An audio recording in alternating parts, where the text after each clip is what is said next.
Ok, pues buenas noches a todas y a todos. Gracias por venir, por conectarse una vez más a esta sesión de Traus por el Ambiente. Vamos a abordar un tema muy específico, como hace tiempo no lo hacíamos, que andábamos rodando entre libros, documentales y otro tipo de productos más concretos, pero ahora es un tema, y es un tema que ha salido a partir de discutir cosas como el Tren Maya, de discutir pues lo del proyecto de refinería y la política energética abocada a los fósiles de esta administración.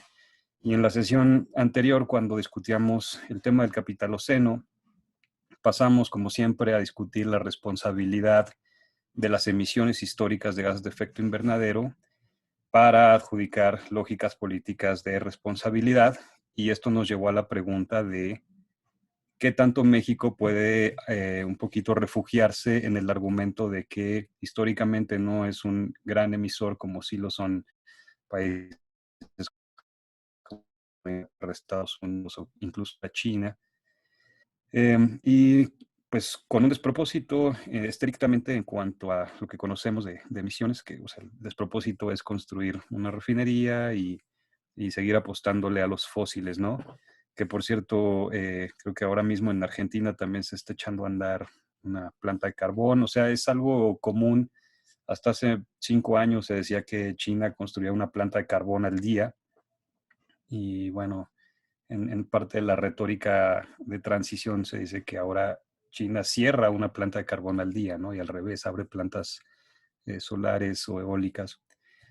Y pues para un poquito contrapuntear esto, no necesariamente como debate, porque pues ni que fuera Foro TV y estuviéramos aquí con los guantes de cada lado, sino simplemente para estimular el intercambio, pedimos a los colegas Carla Vázquez y Carlos del Razo, los dos Carlos de alguna manera, pues que presenten tratando de cubrir todo el espectro de argumentos y pues cada quien desde su postura. La compañera Carla es comunicóloga y nos acompaña con su experiencia desde la Fundación Rosa Luxemburgo en temas de cambio climático y de los temas sociales, bueno, los temas asociados sociales al impacto climático. Y Carlos es abogado ambiental, litigante y también profesor en la UNAM. Y pues sin más preámbulos, para entrarle de lleno, les pediría que entonces una presentación de 20 minutos a cada uno aproximadamente y luego abrimos el micrófono para preguntas y un intercambio más fluido, ¿no? De nuevo, bienvenidos, gracias. Y Carla, tienes el micrófono. Gracias, Juan Pablo, y bueno, también gracias a Laura y a Tania por invitarme a este espacio y a ustedes que se conectaron con este tema espinoso, también pues muchas gracias por acompañarnos en Tragos por el Ambiente. Cuando me invitaron a participar con este tema, en realidad no me preguntaron cuál era mi postura frente a la pregunta, ¿no?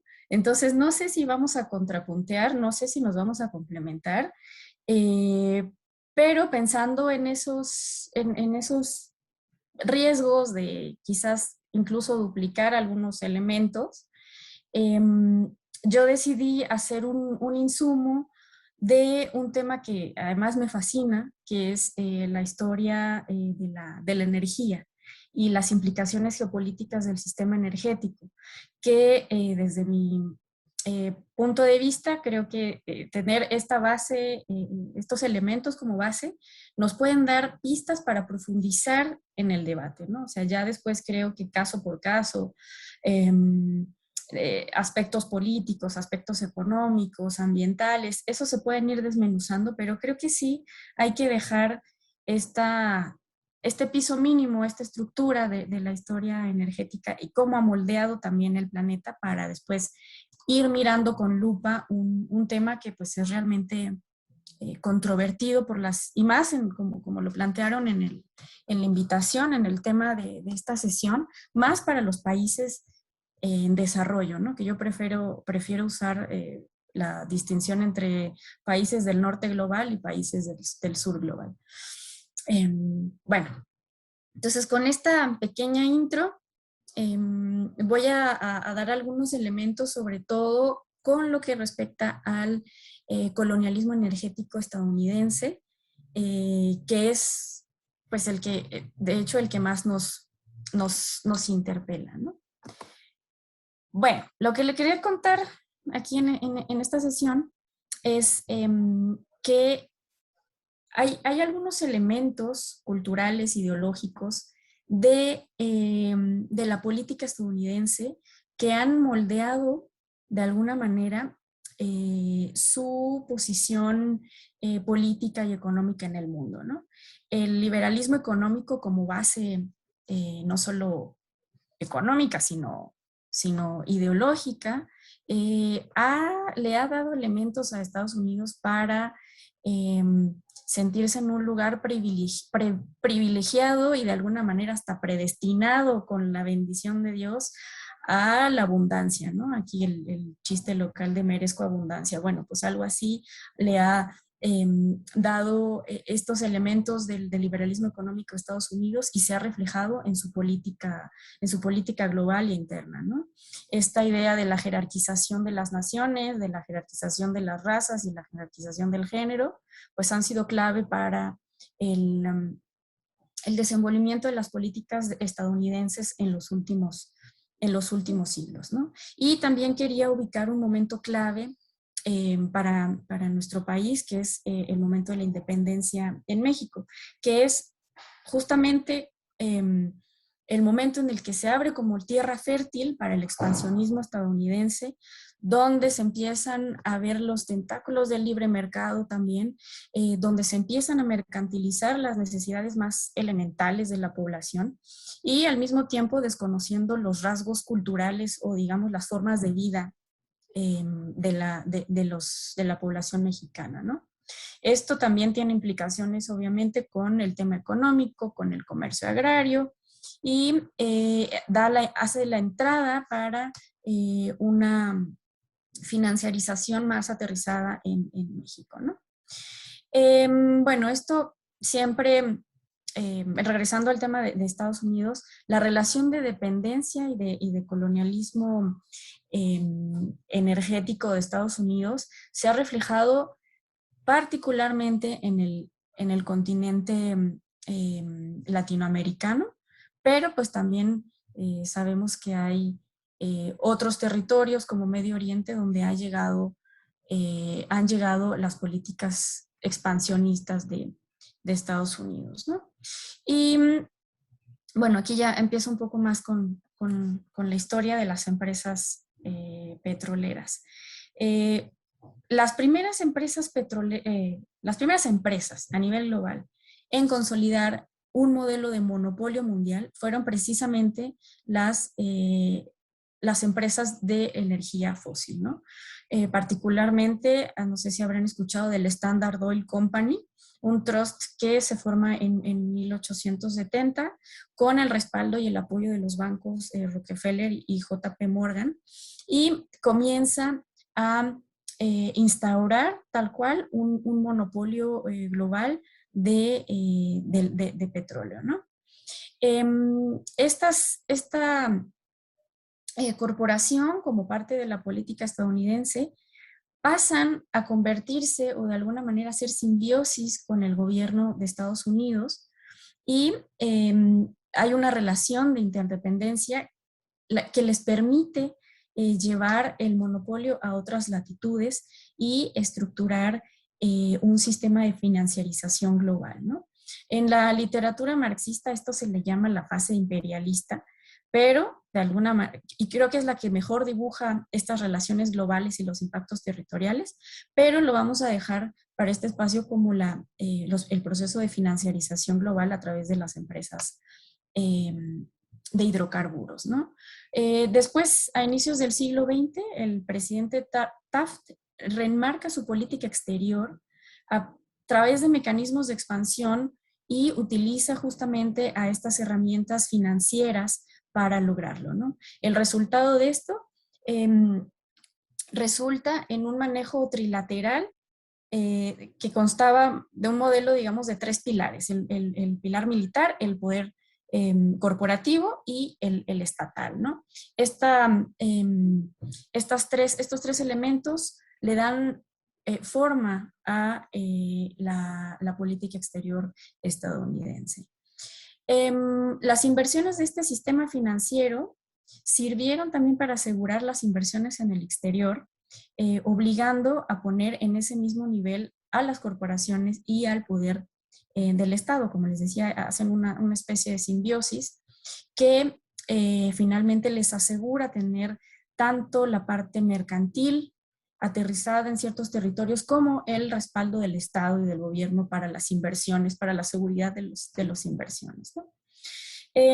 Después ya en 1910 a 1930 pasa lo que se llama la diplomacia del dólar, que es este despliegue, el flujo de inversiones y el flujo militar de Estados Unidos hacia México y Centroamérica y después hacia el cono sur, ¿no? Esto se ve de manera más evidente, pues, en el despliegue de la infraestructura, fundamentalmente de los ferrocarriles, de la industria petrolera, así como el incremento de la explotación de otras materias primas que el continente sigue teniendo en grandes cantidades, ¿no?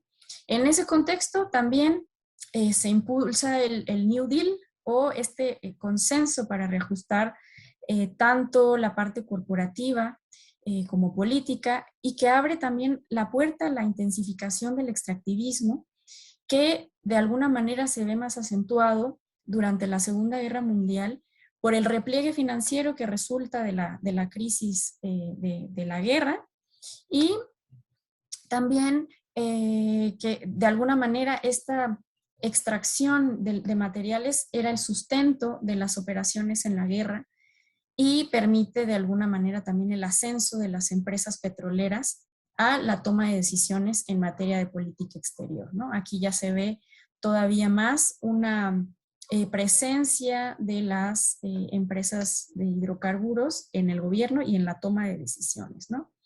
Esto, claro, pues era evidente al necesitar del suministro de esas reservas estadounidenses para el uso militar en la guerra, ¿no? Incluso en el 46, la Standard Oil Company, por cierto, y la ExxonMobil, afirmó que habían derrotado a Alemania y a Japón gracias al petróleo, ¿no? Y esto esas declaraciones se dan en el marco de lo que se iba constituyendo como el lobby del petróleo, ¿no? El poder de las corporaciones petroleras a partir de eso fue aumentando de manera exponencial, ¿no? Viendo el control que podían tener sobre la geopolítica y sobre todo con las guerras que se venían presentando, ¿no? En 1952, el Departamento de Estado y el Departamento de Defensa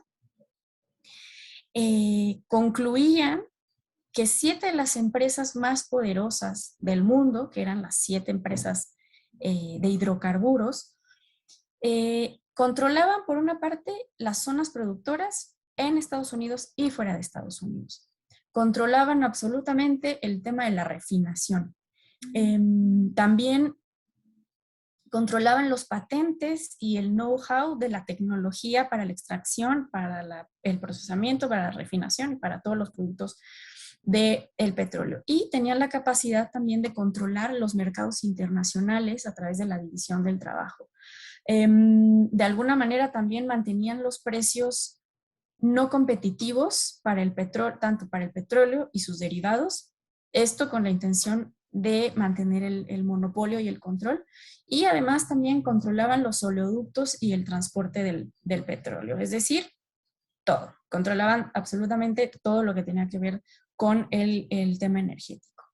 Pero bueno, y aquí entran otros actores importantes en esta historia, porque evidentemente las empresas de hidrocarburos no actuaban solas, ¿no?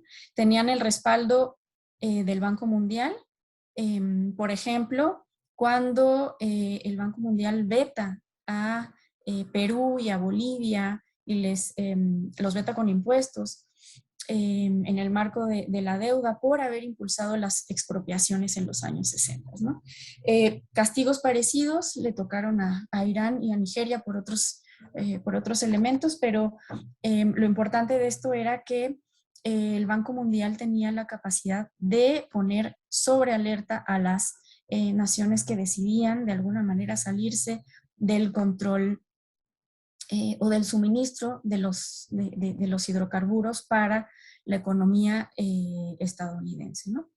A partir de los 70s se intensifican las políticas de internacionalización económicas, financieras, y también se impulsan los procesos de liberalización y privatización de las empresas nacionales de petróleo, ¿no? En este contexto, el tema petrolero es clave para entender la manera en que el interés nacional y el expansionismo corporativo se alineaban en la retórica de las políticas exteriores estadounidenses, ¿no? Hay un quiebre en este contexto, que es cuando la OPEP exige una mayor participación, ahora desde las naciones petroleras, para transformar o para tener un papel más predominante en la geopolítica de la energía, ¿no? Y esto pone condiciones que obligan a Estados Unidos también a cambiar la geopolítica con la que venía operando, y también la estrategia de conservación de las reservas donde quedaban, ¿no? Esto también tiene cambios en las relaciones, en los vínculos entre las naciones, en este caso Estados Unidos como el país central, y las naciones periféricas, ¿no? Entiéndase América Latina, especialmente, bueno, en este caso vamos a hablar un poquito más de México, ¿no? También es el momento en el que, con este afán de control y este cambio en el tablero geopolítico, Estados Unidos lanza también una política de militarización y seguridad nacional en América Latina, ¿no? Y a través del Fondo Monetario Internacional y el Banco Mundial presiona a estos países latinoamericanos para aceptar el consenso ideológico que implicaba volver a un proceso de reprimarización de las economías, a la desindustrialización del sector energético para controlar las reservas, ¿no? Y esto se hacía a través de estas políticas sobre la liberalización, la desregulación y la privatización de estas economías, ¿no? Planteo estas historias porque yo creo que además de que son interesantísimas, nos abren, nos ubican el juego geopolítico que viene de más atrás y que finalmente coloca a ciertos países. No vamos a hablar de todos los países porque tienen condicionantes distintas, pero por lo menos sí de México, ¿no? Bueno, esta historia del petróleo, quería abordar otro elemento que me parece fascinante también, que es la historia del transporte, ¿no?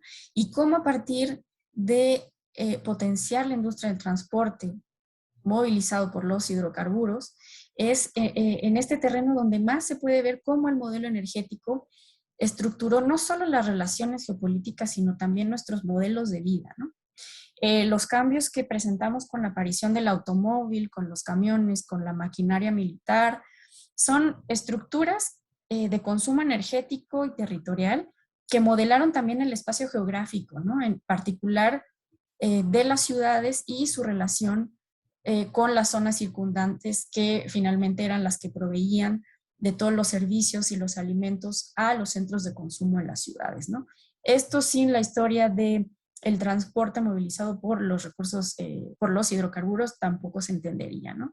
Y creo que es un elemento importante también para entender la dependencia de las economías y de los modos de vida en el norte global y en el sur global, ¿no?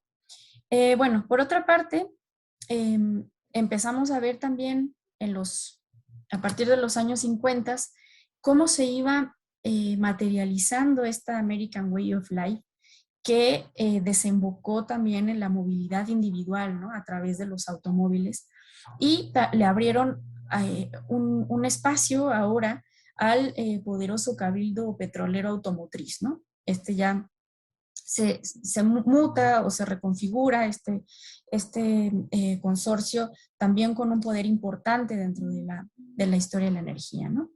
¿Qué pasa en esos años también en nuestros países? Pues se despliega este intento o esta política de desarrollismo, al tiempo que los países latinoamericanos seguían fungiendo como proveedores de materias primas, particularmente de elementos energéticos, ¿no? Pasan los años 50 y empiezan a salir los informes sobre el fin del modelo, el fin del petróleo barato, ¿no? Que esto pues lleva de nuevo a una reconfiguración de las relaciones geopolíticas. Ya en el 52, desde el 52, sale el informe de William Paley, que es básicamente la visión estadounidense del tema energético, que planteaba que algunos argumentos básicos que igual lo seguimos viendo hoy en día, ¿no? Primero, que la demanda de los fósiles de Estados Unidos iba a seguir incrementando sostenidamente. Ahí no había ninguna duda. Que, por otra parte, que la conflictividad intercapitalista, ya sea en un contexto de paz o un contexto de guerra, conllevaría una disputa por las nuevas fuentes de abasto energético. Por otra parte, que resultaba un problema que los países periféricos dotados de hidrocarburos tuvieran la opción de utilizar esos recursos para los proyectos nacionales de industrialización y desarrollo, en lugar de exportarlos como materias primas, ¿no? Aquí más evidente el colonialismo y la dependencia energética de Estados Unidos, pues aquí se ve claramente, ¿no? Y por último, uno de los puntos, el último punto relevante era que las corporaciones estadounidenses debían contar con las libertades necesarias para seguir impulsando el desarrollo financiero y tecnológico en los nuevos yacimientos, ¿no? En este contexto, unos pocos años después, se empiezan a, a lanzar estudios importantes sobre justamente el fin del petróleo y la posibilidad de que se empezaran a explorar yacimientos de energías no convencionales, ¿no? Esto ahora lo vemos reflejado en el fracking, pero bueno, desde los años 50 estaba claro que había que buscar otras fuentes porque el petróleo barato se estaba terminando, ¿no? Esto, bueno, se imaginarán con todos los intereses montados, con todas las corporaciones, sobre todo del lobby del petróleo, presentes en la política y en las decisiones estadounidenses, pues esto genera una especie de guerra mediática, de guerra cultural. Las petroleras más grandes reiteraron su rechazo a estos argumentos a través de campañas publicitarias, de think tanks que trataban de contradecir los elementos científicos que habían resultado de estos estudios, respaldando también en el ámbito cultural el consumo de este modo de vida norteamericano. Y bueno, finalmente esto se fue convirtiendo en una carrera por los recursos restantes en las que las relaciones político-institucionales y el flujo de las inversiones serían clave en este conflicto geopolítico por el acceso de estos recursos, ¿no? En América Latina, el impacto que tuvieron estas políticas han sido brutales, ¿no? Vigente tenemos la guerra irregular, aunque no se nombra así, pero de alguna manera sí hay un control por las poblaciones y los territorios ricos en bienes naturales, ¿no? Esto particularmente en Centroamérica es bastante grave, ¿no? Y bueno, lo que también quería resaltar en ese contexto es que finalmente la distribución de este pastel energético a nivel mundial, pues siempre ha sido desigual, ¿no? Empresas contaminantes nacionales como Pemex, que está dentro de las 10 empresas más contaminantes, ha servido, pero sobre todo, para impulsar el desarrollo pues, en el norte global, ¿no? Y bueno, aquí en algún momento de la charla quizás hablaremos de justicia ambiental, pero quería seguir ya para ir cerrando con este conflicto entre los negacionistas y finalmente la ciencia, ¿no? A inicios de 2016, se recordarán, la Fundación Rockefeller anunció su retiro de las inversiones a las industrias de hidrocarburos. Principalmente ExxonMobil o la antigua Standard Oil, eh, tuvieron grandes desacuerdos con la Fundación Rockefeller por por no querer canalizar las inversiones a las energías y las políticas de renovables, ¿no? Exxon siguió con esta estrategia la llamada estrategia del tabaco, sigue siendo poner en duda la ciencia y que estos argumentos siguen teniendo un respaldo importante en muchos espacios de decisión, ¿no?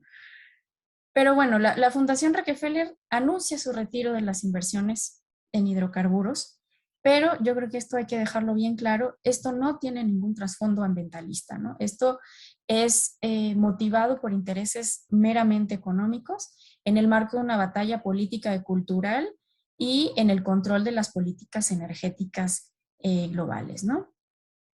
Lo importante aquí es, yo creo que priorizar esta racionalidad ética, y yo creo que es lo que los movimientos ambientalistas pueden hacer para guiar el interés público, guiado sobre todo no por no por las lógicas del mercado, ni permeado por la ciencia climática con intereses de intervención, sino meramente por el interés público, ¿no? Estados Unidos ha tenido y tendrá un déficit energético en su nivel de consumo, ¿no? Nada más para ponerle algunos datos, entre 2000 y 2012, más del 50% de sus fuentes energéticas provinieron de Canadá, de México, de Venezuela y de otros países latinoamericanos, más o menos así en ese orden. Y esto, claro, acompañado siempre con una intervención diplomática y en algunos casos también intervenciones militares, ¿no? Esto se vuelve todavía más relevante porque se junta con el pico del petróleo y esto nos explica también la profundización de las intervenciones de Estados Unidos en los 80s y 90s, que se desplegaron ya no mediante guerras directas o guerras frontales, sino mediante el diseño ya más sofisticado de la territorialización de estos planes a través, por ejemplo, de los tratados de libre comercio y la Alianza para la Seguridad y Prosperidad de América del Norte, el ASPA, ¿no? En estos años también se ven más evidentes las contradicciones, más bien, no las contradicciones, las dificultades del expansionismo energético estadounidense por el nacionalismo de algunos países latinoamericanos, ¿no? El Banco Mundial en ese contexto también sugiere la desinversión de las empresas públicas para mejorar las condiciones de, entre comillas, eficiencia económica y competitividad. Y esto finalmente derivó en que empresas como Pemex, y como Pemex o como YPF en Argentina, sufrieran de un desmantelamiento por justamente estos planes de desinversión. Caso contrario, sucedió con ExxonMobil y con Chevron y Texaco, ¿no? Estas fusiones que lograron controlar cada vez más el mercado, mientras que el modelo latinoamericano de monopolios estatales energéticos fueron tachados de onerosos, no competitivos e ineficientes, ¿no? Esto claramente representó una política regresiva para las empresas estatales porque de alguna manera implicó volver a su carácter de un modelo primario exportador, asociado también al modelo de depredación de las reservas energéticas, conocido como la política de extracción máxima, ¿no? En el caso de México, el yacimiento de Cantarell fue en este contexto uno de los el más depredado, de hecho, ¿no? ¿Y qué pasa ya después en México? Desde los años 90, México vuelve a Pemex una especie de intermediaria de los intereses extranjeros, ¿no? Ahora lo vemos más claramente y ya en años más recientes, cómo la reforma energética facilitó la explotación de estos campos mediante las subastas, y también cómo estas políticas abrieron la puerta a la corrupción legalizada de alguna manera y a estas políticas de sobornización que vimos particularmente con el caso de Odebrecht, ¿no? Además de este extractivismo energético, como todo extractivismo, pues no se ha podido llevar a cabo sin prácticas de violencia y de control interna, funcionales también para las dinámicas de colonialismo, incluso el colonialismo interno, ¿no? Bueno, ¿cuál era mi intención planteando estos elementos históricos? Como les decía, creo que es importante tener este mínimo entendimiento sobre cómo las relaciones desiguales en la estructura energética entre el norte y el sur global, particularmente México y Estados Unidos, han construido una infraestructura, políticas y dinámicas económicas de dependencia de las energías fósiles, ¿no? Ahora, la pregunta que volvían a hacer: ¿tienen derecho estas naciones, o específicamente México, a contaminar más? No, absolutamente creo que no. Pero creo que además plantearlo así, creo que es de alguna manera un argumento o una pregunta engañosa o medio que se puede prestar a la manipulación, porque hay condiciones históricas, hay un modelo globalizado que depende de las energías fósiles, también las naciones del norte, pero el tema es que las relaciones desiguales se siguen manteniendo hoy en día, ¿no? Eh, el mito no el mito, pero digamos la descarbonización, yo creo que también es un argumento engañoso, porque lo que sucede en los países del norte es que cada vez hay una mayor externalización del consumo de la energía fósil, ¿no? Estas gráficas del consumo energético en ciertos países y cómo van además aumentando la proporción, ahí es importante anotarlo, la proporción de las energías renovables en realidad esconde dinámicas globales que no pueden, digamos, no pueden analizarse caso por caso, país por país, ¿no? Creo que esto hay que verlo, como decía, con lupa, ¿no? Sobre todo en los países industrializados con una alta densidad poblacional, como Alemania, estos indicadores o los indicadores climáticos que se han ido elaborando, de alguna manera hacen creer que esta política de descarbonización es posible, ¿no? Pero esconden las otras relaciones globales, las necesidades, por ejemplo, de consumo, pero que se han ido externalizando a países como China, que, bueno, finalmente nos plantean una discusión un poco espinosa, ¿no? Hay incluso países como Canadá y Noruega que cuentan con los mismos, en sus mismos territorios cuentan con recursos y con las fronteras industriales que les ha permitido no depender tanto de las otras importaciones, ¿no? Y es ahí donde salen estos indicadores de que, bueno, finalmente siguen consumiendo en mayor medida este tipo de energías, pero bueno, porque las están consumiendo dentro de sus propias fronteras, ¿no?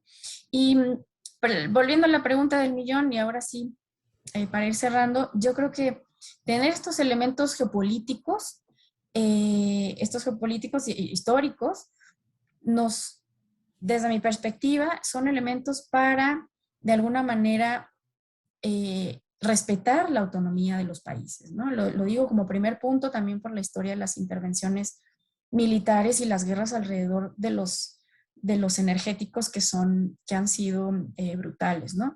Pero sobre todo, lo digo también para derrumbar estas narrativas tóxicas sobre la energía, ¿no? Yo creo que sí se puede transitar a modelos socioecológicos distintos. Yo creo que no hay un modelo que pueda darse abasto. Es importantísimo que se replantee el modo de vida, que se replantee también esta necesidad de hacer justicia con las poblaciones que finalmente son más afectadas por este modelo energético, particularmente hablando del caso de México, tanto directamente como las comunidades que han estado expuestas a los proyectos energéticos como Veracruz, Tabasco, como también indirectamente, ¿no? Aquellas comunidades que no tienen todavía acceso a ciertos servicios o que han sido víctimas de desplazamientos por los fenómenos climáticos derivados del cambio climático, ¿no? Del calentamiento global.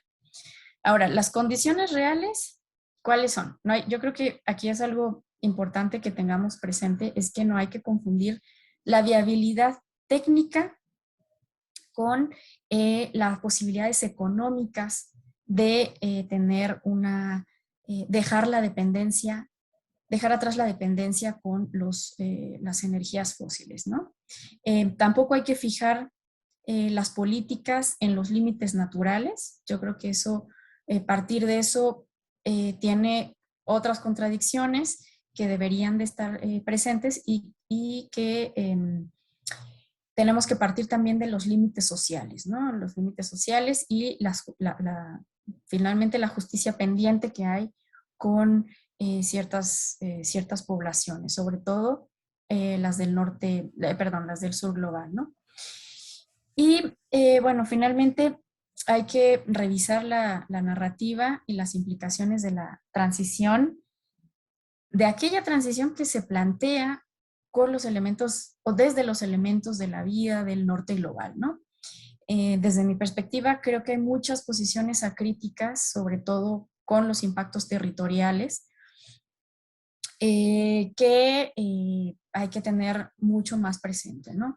Así como hay comunidades afectadas por el cambio climático, afectadas por las sequías, hay también comunidades que son afectadas por la minería de litio, ¿no? Este mineral indispensable para las baterías en la tecnología de las energías renovables, ¿no? Estas comunidades que no es que se pongan o sea, que tienen presente la problemática del calentamiento global y de la necesidad de hacer una transición socioecológica, no están hablando de transición energética, ¿no? Sino de supervivencia, que en las comunidades dejen de utilizar el agua de manera masiva para la extracción de litio, por ejemplo. Ahí por poner solamente unas contradicciones territoriales a las que creo que hay que también ponerles más atención, ¿no? Y bueno, pues creo que por ahí lo dejo, me extendí un poco del tiempo, pero bueno, igual otra lección de la historia de la energía, ¿no? Y de las empresas, de las corporaciones energéticas, que es que si quisieran realmente cambiar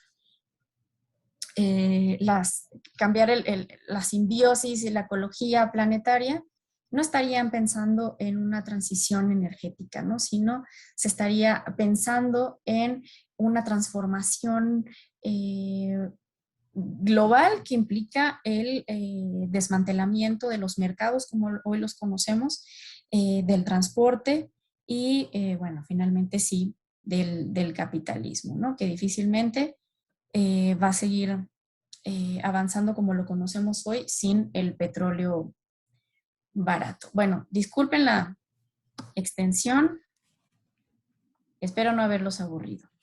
No, está muy bien, Carla, muchas gracias. Sí, es bien importante. Sí me escuchan, ¿verdad?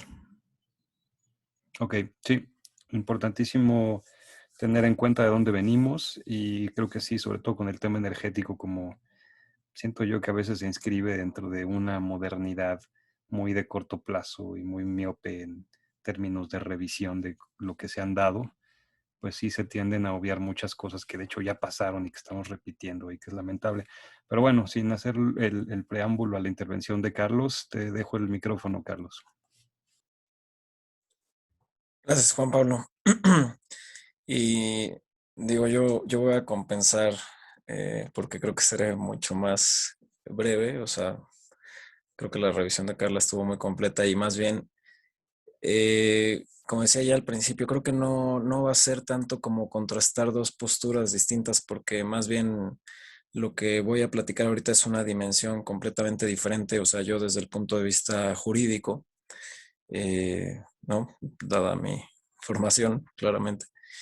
Y más bien también a lo mejor un poco más sesgada o enfocada así, la transición energética que ya apuntaba Carla también, que pues es la planteada por los modelos existentes, ¿no? De desarrollo, de capital, de consumo, ¿no? Pero bueno, eso es lo que puedo platicarles.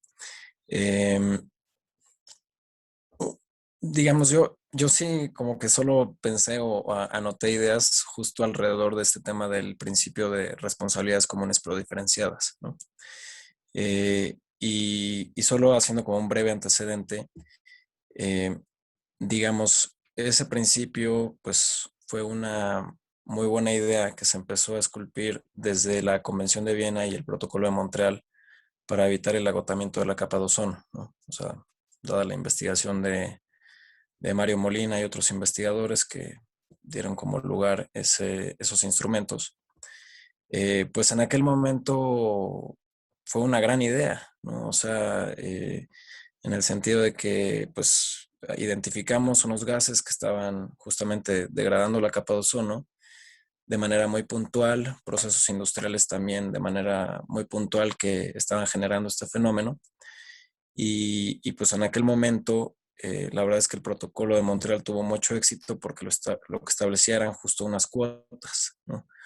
Cuotas que operaban de manera inmediata para países del norte global y que más bien tenían concesiones en el uso de estos degradantes, de estos refrigerantes, por ejemplo, etcétera, para países del sur global, ¿no? Incluido México, que de hecho todavía goza residualmente de algunas cuotas de permisos que son otorgados por la Semarnat. Entonces, digamos, a partir de ahí se genera esta noción de, y varios autores así lo dicen, de que el principio lo que implica es que genera una obligación de acción inmediata para países, como dicen ahí, desarrollados, y más bien una especie de, como decimos los abogados, de vacatio legis, es decir, de un periodo de gracia para los países del sur global de ir cumpliendo con estas otras obligaciones que desde luego pues, implican una ventaja económica, ¿no? Porque en estos países todavía se pueden utilizar estos procesos o estos productos, implican costos menores de cumplimiento ambiental, ¿no? Que tienen otras consecuencias, ¿no? Tienen, digamos, otras externalidades no tan tangibles, pero sí sociales y ambientales. Y bueno, entonces, a raíz de esto que se acordó en los 80s, inicios de los 90s, pues se estableció una especie de base del principio de responsabilidades comunes pero diferenciadas para el año hito en instrumentos de política internacional ambiental, ¿no? El 92, con la Declaración de Río la declaración del Convenio Marco de las Naciones Unidas sobre el Cambio Climático y el Convenio sobre Biodiversidad, o Diversidad Biológica más bien.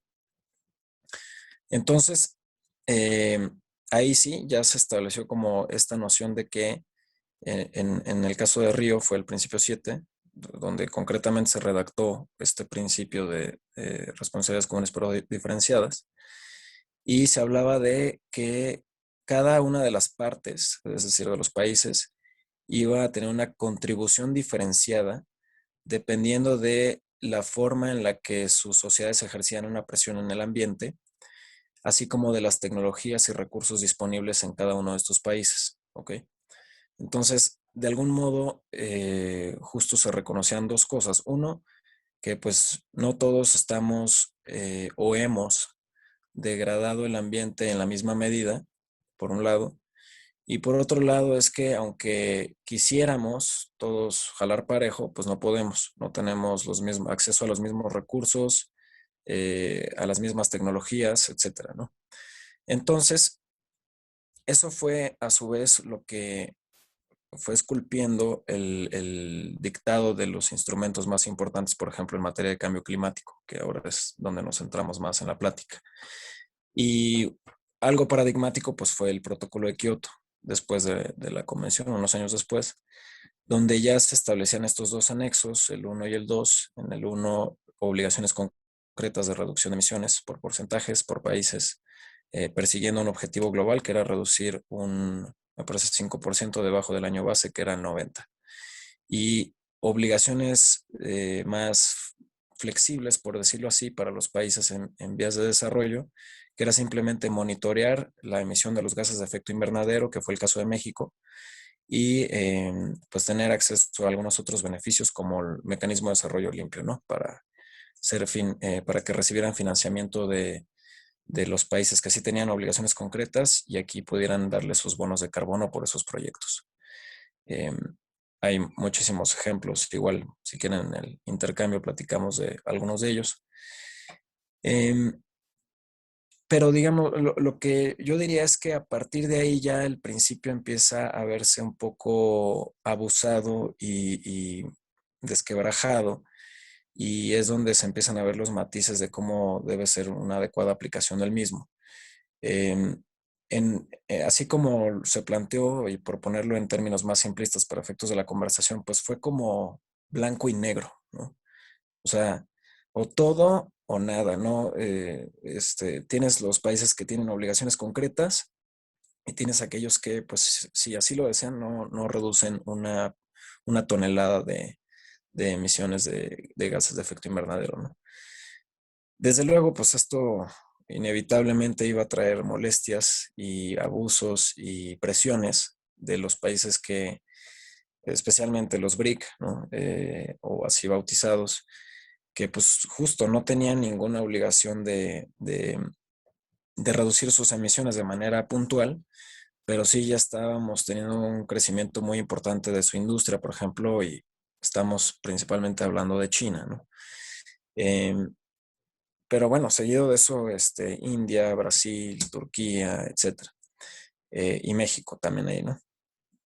Entonces creo que lo valioso, digamos, de lo malo que fue que Kioto no pudiera prosperar y eso, fue que justamente teníamos que empezar a analizar el caso de todos los países en realidad, con una paleta de colores, más bien con un crisol mucho más amplio de diversas realidades, y que fue lo mucho que se empezó a discutir después de Kioto, de qué puede sustituir a Kioto, ¿no? O sea, que fuera efectivo, que fuera más justo y que también pues obedeciera al espíritu de este principio, ¿no? Las presiones pues fueron justamente transitar hacia algún autor me gusta cómo lo pone como, bueno, a lo mejor sí suena un poco paternalista, pero decía, pues es que el principio así como estaba planteado era como si solo hubiera niños y adultos haciéndose cargo de un problema, y en realidad pues tienes como algunos adolescentes que ya podían pagar por sus pizzas, ¿no? A la hora de las salidas, ¿no? como el caso de México, y pues la neta se estaban haciendo guajes, ¿no? Pues yo no voy a hacer nada, ¿no? Y aquí me enconcho. Y México en realidad es un país que tiene pese a la acentuada desigualdad que existe aquí y en muchos de los países de América Latina, varios son países de renta media. O sea, sí tienen la capacidad de hacer ciertos esfuerzos más relevantes que simplemente no hacer nada. Entonces, que me voy acercando un poco hacia las preguntas, ¿no? De la plática, o esa es mi idea. Yo creo que, y de nuevo, esto es desde un punto de vista jurídico, se tiene que ver con matices la aplicación de este principio. Y, y hablando ya concretamente de dos cosas a partir de las cuales podemos seguir conversando. Por un lado tenemos, por ejemplo, ya una política de transición energética, ¿no? Entonces, una que fue recogida por el Acuerdo de París, que precisamente fue este esfuerzo de continuar algo después de Kioto, y que se basa en esta lógica de que no puede haber blanco y negro, tiene que haber muchos más colores ajustadas a las posibilidades de cada una de las partes, y que la mejor forma que se nos ocurrió para hacerlo pues fue simplemente establecer contribuciones nacionalmente determinadas, ¿no? Donde cada país iba a decir, pues hasta aquí yo puedo dar y esto es lo máximo, pero prometo ajustarlo cada 5 años, cosa que no hicimos también y que es otra asignatura pendiente. Y y derivado de eso, entonces nosotros tenemos una política de transición energética y también obligaciones constitucionales para reducir nuestras emisiones de gases de efecto invernadero derivadas del artículo cuarto. Entonces, lo que diría es, perdón, lo que diría es, en el caso del sector eléctrico, por ejemplo, nosotros estamos viéndonos muy cortos con el cumplimiento de esta obligación de transitar hacia una mayor generación de energías limpias. De hecho, nuestra definición de energías limpias en México es bastante generosa en comparación con otros países. Incluimos muchas cosas que en otras jurisdicciones ni siquiera se considerarían. Y por un lado, oficialmente ya dijimos incluso en el PRODECEN, en el Programa de Desarrollo del Sector Eléctrico Nacional, que no vamos a llegar a la meta que habíamos dicho en París. Nos vamos a quedar debajo de esa meta, y eso ya, a mi juicio, sería judicialmente exigible en este punto en el que se está revisando la contrarreforma a la ley de la industria eléctrica por parte de los tribunales. Y por otro lado, creo que lo que también se debe explorar por ejemplo, un litigio estratégico, ya hablando de oil and gas solamente, es exigir al menos un programa de transición energética, por ejemplo, a Pemex y a CFE, en el marco de las obligaciones del Acuerdo de París. Y creo que sería muy fácil acreditar que tales políticas no existen de manera formal, implementable y algo que se acredite claramente que se está ejecutando. Y esto, bueno, más allá de las implicaciones jurídicas y constitucionales que pueda tener, creo que también tiene que ver con un tema financiero, pero pues no podemos soslayar que las finanzas de Pemex están estrechamente ligadas a las finanzas del país, lo cual nos incumbe a todo para muchos efectos y dadas las necesidades del país. Lo que va a ocurrir, lo que pasó con Shell en Holanda, no solo es presión de los tribunales, también es una forma en la que siento los jueces allá, inclusive el gobierno holandés, está previendo que la empresa va a empezar a tener dificultades en fondearse de la forma en la que pues, normalmente las empresas se fondean en la bolsa, que es a través de, por ejemplo, fondos de pensiones. Es una manera en la que consiguen dinero muy barato, muy fácil y muy abundante. Y justo están diciendo, pues mejor vete por acá, ¿no? Porque así la vas a tener más fácil. Y nosotros, en cambio, nos vamos a quedar con casi que los inversionistas especulativos sin acceso a esos fondos, con un peligro de que nuestras tasas de interés aumenten muchísimo y con una deuda del tamaño de Pemex, pues cada punto de interés que aumente la deuda, pues casi que te deja sin el presupuesto de Semarnat o algo así. Entonces sí es algo que quizás suena a la ligera, pero es bastante grave. Em, y en ese sentido, lo que yo diría es, por ejemplo, no creo, podemos discutir lo de Deer Park, ¿no?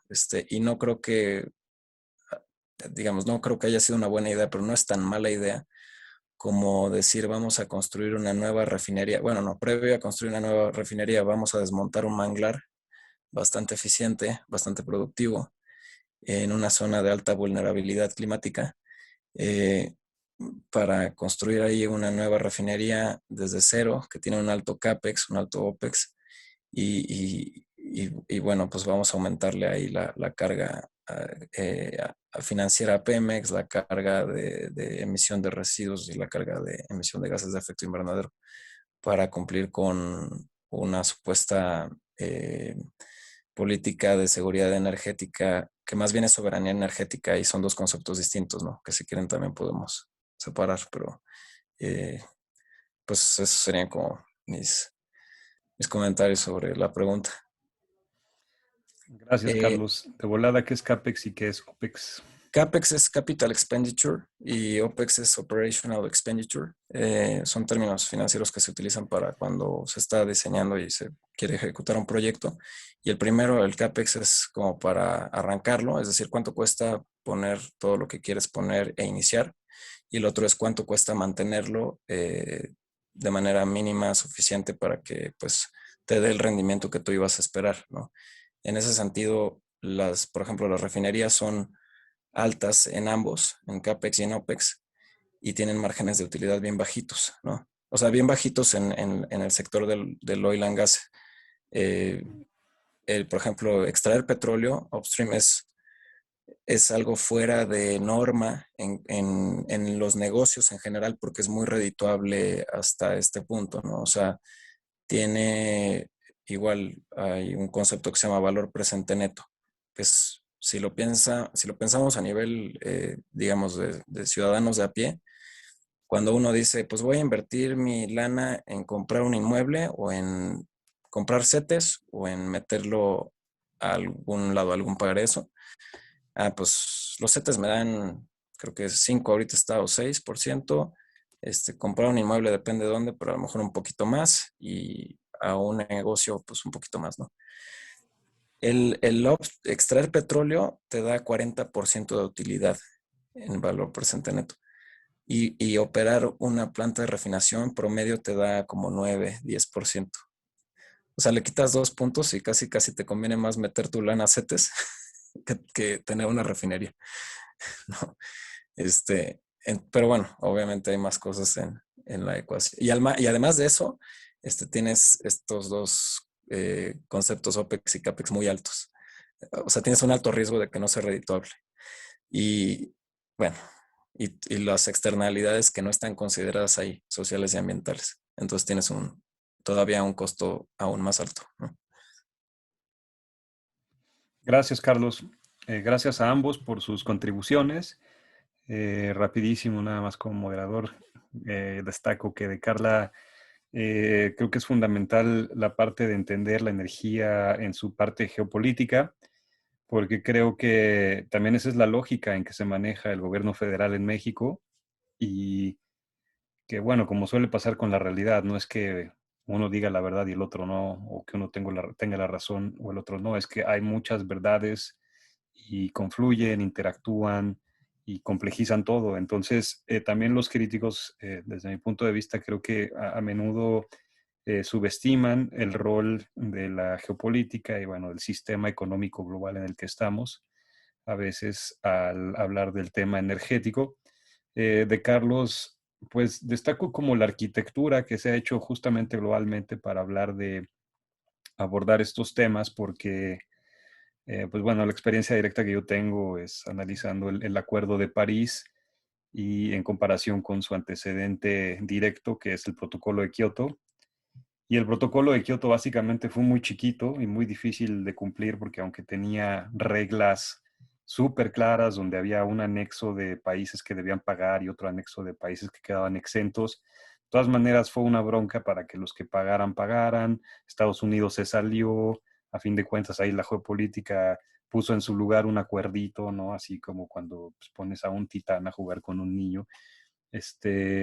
Y lo que se pensaba hacer cuando se diseñó y se negoció el Acuerdo de París era precisamente darle la vuelta porque pues se había notado, ¿no? Que es imposible hacer cumplir la ley. Este mito del enforcement, que viene a veces me parece muy de el pensamiento gringo o del norte global de hacer cumplir la ley a través de una fuerza proporcional y suficiente infraestructura, pues simplemente a nivel mundial no existe, ¿no? Y dentro de muchos países, Estados-nación, no existe. Entonces, pues el Acuerdo de París básicamente delega confianza, ¿no? Dice que cada quien tiene que poner su granito de arena y de alguna manera se puso en el papel cuando se creó el acuerdo en 2015. Y si bien ahora no se han cumplido esas primeras propuestas y no se ha aumentado la ambición en la revisión de esas propuestas, pues creo que al menos es evidente que seguimos con un acuerdo y seguimos con un compromiso y seguimos con una arquitectura multilateral para poder tratar un asunto global, que se dice fácil, ¿no? Pero se tardó una década en llegar a este punto.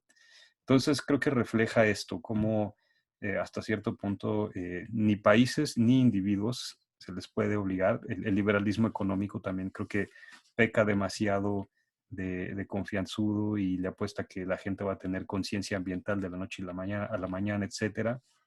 Pero pues sí hay muchas cosas que estructurar, ¿no? Porque también, como señalaba Carla, aunque hoy quiera yo como individuo reducir mi huella de carbono, pues en esta ciudad a veces es imposible desplazarte sin un auto particular y pues el gobierno le sigue apostando a construir infraestructura automotriz, a veces elevada, que es la más cara, con los segundos pisos. Y pues no sé, no quiero acaparar el tiempo, entonces voy a pasar el micrófono a dudas y comentarios. Eh, Más bien abro a intervenciones. A ver quién se anima. Anímense porque si no sigo hablando. Ya saben que soy capaz. Hay una pregunta en el chat de Sara. Ok, entonces primero Sara y luego Antonio, que ya levantó la mano. Sara ¿Leemos la de pregunta... Sara o la quiere leer? Sí, buen punto. Perdón, Sara, no había visto que estabas conectada, pero como quieras, si quieres también la leemos. Bueno, hola, buenas noches a todos. Bueno, tomando en cuenta lo que estaban los dos ponentes, a mí, bueno, me surgen muchas dudas, pero pensando algo ya más en concreto, tendremos como especie predominante en la Tierra y tomando en cuenta que somos lo que somos gracias a ella, ¿no? Por los recursos naturales y que hemos sabido a través de muchos años saberla explotar y que ahorita es como un boomerang, yo lo veo así. Tendremos con soluciones reales y que y como comunidad mundial poder salvarnos y obviamente salvar al planeta, porque me queda claro que la Tierra pues no somos nada, ¿no? Gracias, Sara. ¿Quién quiere entrarle a esta que es otro tipo de... Hay otra pregunta de de Antonio. Antonio, temo que es como una intervención. Creo que sí. ¿O quieres una vez hacer una pregunta directa, Antonio? Como prefieras. No, me gustaría platicar unas cosas que me gustaría decir. Por eso me puedo esperar a que haya más preguntas. Perfecto. Creo que entonces pueden darle una respuesta a Sara, Carla y Carlos. Sí, bueno, no es que tenga una respuesta, pero creo que hay reflexiones interesantes y que sobre todo en este contexto en el que nos encontramos con una pandemia, una crisis ecológica, social, o sea, por todos lados, yo creo que ahí hay reflexiones bien importantes que nos pueden dar luces de dónde están las alternativas reales, ¿no? Yo creo que algo que nos ha dejado claro este momento histórico es que hay que recuperar otros, o sea, no volver al pasado, nunca vamos a poder volver al pasado, pero sí hay que recuperar elementos que nos planteen, uno, ir descentralizando ciertas cosas, empezando por la energía, hablando de energía. Hay que ir descentralizando, hay que ir recuperando, por ejemplo, el tema de la agroecología, hay que ir recuperando las políticas de cuidado, la comunidad, también o sea, con el tema de la salud. O sea, hay cosas que durante los últimos años yo creo que nos fueron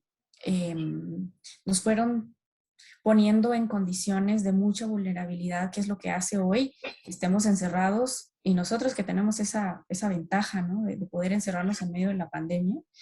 Pero lo que nos dejó claro este momento es que así no se puede seguir construyendo el mundo, ¿no? Yo creo que tenemos muchos mitos también introyectados como el desarrollismo, el crecimiento permanente como indicador de vida digna o de felicidad, yo qué sé, cuando en realidad creo que hay que ir transformando y viendo de alguna manera desde lo territorial, desde lo local, aunque en las ciudades es más difícil de ver por la dependencia que tenemos para vivir con dependencia de otros espacios.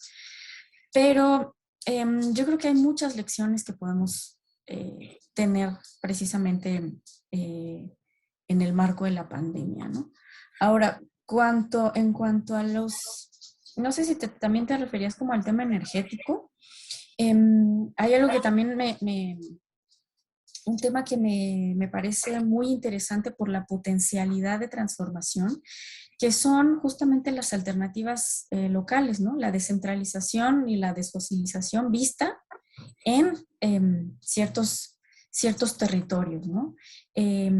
Conozco algunos casos, sobre todo en espacios rurales, que entonces ahí habría que matizar cuáles son las condiciones que tienen para producir otras alternativas, pero que ahí se puede replantear un modelo de vida distinto al que conocemos ahora, ¿no?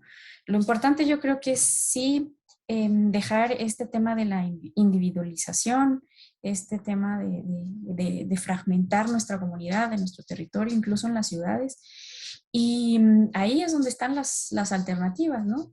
Lo digo de manera optimista, pero también constatando experiencias que se han ido construyendo en un contexto así de jodido como el que estamos, como en el que vivimos hoy, ¿no? Carlos, ¿quieres también tú replicar algo? O sea, igual así muy brevemente y para acercarme otra vez al concepto de la plática y a la pregunta de la plática. O sea, coincido que, digamos, o lo voy a poner así, solía pensar que esa salvación dependía mucho de la innovación, ¿no? Tecnológica y que pues teníamos que justo encontrar sustitutos tecnológicos para alcanzarla. Creo que, digo, como dice Carla, más bien este momento de quiebre nos ha llevado a reflexionar que, pues sí, digo, por supuesto que el avance tecnológico nos puede ayudar mucho como herramienta, pero sí debe estar todo muy alineado con lo, o sea, compaginarlo con lo social y con lo ambiental, ¿no? Nada, o sea, igual si para tapar un hoyo vamos a, igual el tema de la extracción de litio, por mencionar algo, ¿no? O construir muchísimos coches híbridos y eléctricos, y luego importarlos. En algún momento en la especialidad de administración energética hicimos un análisis de ciclo de vida con el CIMAPRO, que es uno de estos softwares para pues, hacer esto, ¿no? Componente por componente. Y pues nos salía, digo, a lo mejor porque era la versión importada del Prius, pero salían más emisiones por, por utilizar un coche híbrido que por seguir utilizando un carro de combustión fósil de alta eficiencia, ¿no? Como no sé, el Atos, Juan Pablo. Entonces, bueno, sí, retomar el comentario en el mismo sentido, a lo mejor sí, innovación tecnológica como instrumento, pero bien pegado a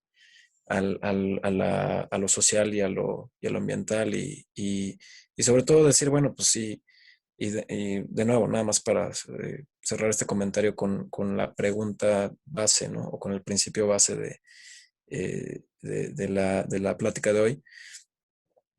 No se tiene a lo mejor que destruir todo y lo malo y empezar de cero otra vez, que creo que también es un poco el pecado de esta administración federal, me refiero del gobierno de México, que le veo muchas virtudes en cuanto al diagnóstico. Creo que el diagnóstico lo tienen muy bien. El problema ha sido la ejecución y esta política de vamos a borrar todo lo anterior y hacer cosas nuevas. Creo que justo tratar de equilibrar ahí. Gracias, Carlos. Pues, Antonio, ahora sí, todo tuyo. Gracias, Juan. Y a mí me gustó las expresiones de Carla y Carlos. Creo que tienen puntos, ¿no? Muy interesantes desde la parte del derecho y de la parte de la historia de los últimos 120 años, déjame ponerlo así, 130 años, ¿no? Si nos vamos un poquito más atrás, entonces podríamos irnos unos 10,000 años y entonces ver cuando el hombre descubrió el fuego y entonces empezó a echar los gases de efecto invernadero desde el fuego, ¿no? Y era una forma constante de hacerlo. Pero bueno, a mí yo quisiera comentar, creo que hay un punto muy importante. Cuando analizamos las emisiones que emiten los gringos, es una cultura del despilfarro en todos los aspectos. Y si analizamos la energética, es de más del doble de casi cualquier país europeo cuando lo dividimos por producto interno bruto. Es decir, generan mucho menos energía con la misma cantidad, mucho menos riqueza, déjame ponerlo así, mucho menos riqueza, Producto Interno Bruto, no voy a hablar de bienestar, sino mucho menos riqueza con la misma unidad de energía. Es un despilfarro en todos los aspectos. La energía es fundamental y eso ya lo comentó Juan en algunos artículos por ahí. El tratar de seguir maximizando el uso de los recursos, yo creo que es uno de los grandes problemas que tenemos, incluyendo la energía. Están maximizando el uso de los recursos. Y eso, si yo hablo desde el punto de vista de la física, maximizar la velocidad implica lo más alejado a lo que le podríamos llamar equilibrio, lo más alejado a lo que quieran ustedes, y entonces es la máxima producción de entropía. Eso realmente cuesta creer que podemos llegar a algo como sustentable, algo que sea diferente. A mí me queda muy claro que las compañías, las compañías que están gobernando la energía hoy en día están tratando de deshacerse de las tecnologías que ya no van a poder vender en algún tiempo. No sé si aquí les comentaba que estuve yo en República Dominicana hace 4 años, donde estaban felices porque estaban inaugurando una carboeléctrica que ya les iba a dar la energía suficiente para industrializar el país. Pero una carboeléctrica. Y cuando yo les pregunté, oigan, pero ustedes me están invitando a mí para que hables de renovables y por qué contratan a una carboeléctrica, ¿no? Y la situación era que ninguna compañía de gas les quiso asegurar el suministro de gas por 20 años. Pero esto no es que es incapacidad de que no les puedan suministrar el recurso, sino es obligarlos a comprar una tecnología obsoleta. Y es esencialmente lo que nos obligaron a nosotros a comprar tejas. Y cuando digo nosotros, me incluyo, aunque yo soy el primero en decir que es una reverenda tontería hacer eso. podríamos invertir en algunas otras cosas. Ante la pregunta que se hace, ¿es bueno seguir invirtiendo en fósiles? Desde luego que no, ningún análisis económico de largo plazo lo justifica. Si lo circunscribimos a 3 años, a lo mejor sí, pero si lo ponemos en 10 años, no. Y por supuesto que no podemos tener una política extractivista de nada. O sea, la política extractivista de sacar lo más rápidamente posible los recursos y ponerlos a circulación y luego mandarlos a la basura, ni siquiera reciclarlos, es algo que no debemos permitirnos porque ya sabemos que eso no genera bienestar. También en cuestiones, cuando sacamos las cosas más rápido, lo que ha mostrado a lo largo de la historia es de que genera distribuciones de Pareto. Distribuciones de Pareto donde muy poquitos tienen mucho y muchos no tienen nada. Mientras más rápido usemos un recurso, más dura es la pendiente de estas leyes de Pareto. Entonces, teniendo una política totalmente extractivista, pues no vamos a llegar a eso. Tenemos que llegar a algo que me gustó mucho que Carla lo mencionó ya al final, la descentralización. La descentralización y enfocarnos a usar tanto los recursos, incluyendo los energéticos, locales, pero no nada más los recursos naturales. Y yo creo que entonces no deberíamos hablar de recursos, porque recursos suena economicista y entonces ya no nos gusta, ¿no? Sino debemos ver el entorno tanto ambiental como social. Y hay talento en las personas. Ese talento local también es algo que podemos utilizar para resolver la problemática. Lo que sí es cierto es que durante miles de años no han podido resolver una problemática, es de que está extremadamente difícil resolverla. No es un problema que vamos a resolver de forma sencilla, sino se requiere tecnología, Carlos. Sí se requiere tecnología, porque durante miles de años esas personas han vivido en ese lugar y no han podido resolverlo. No podemos decir que los mayas hayan resuelto el problema, tenían ciclos de 500 años y desaparecían. La cultura teotihuacana también tuvo ciclo de 500 años y desapareció. La tolteca, la olmeca. Pocas culturas han sobrevivido sin ingreso de tecnología a lo largo de cientos o miles de años. Es un problema que antes no se conocía y ahora sí se sabe. Pero se sabe que la tecnología nos puede hacer las dos cosas. O ayudarnos a mantener un estado estable, o nos lo puede acelerar y acabarlo en 3 segundos. Ahora sí, déjenme hablar de los recursos, ¿no?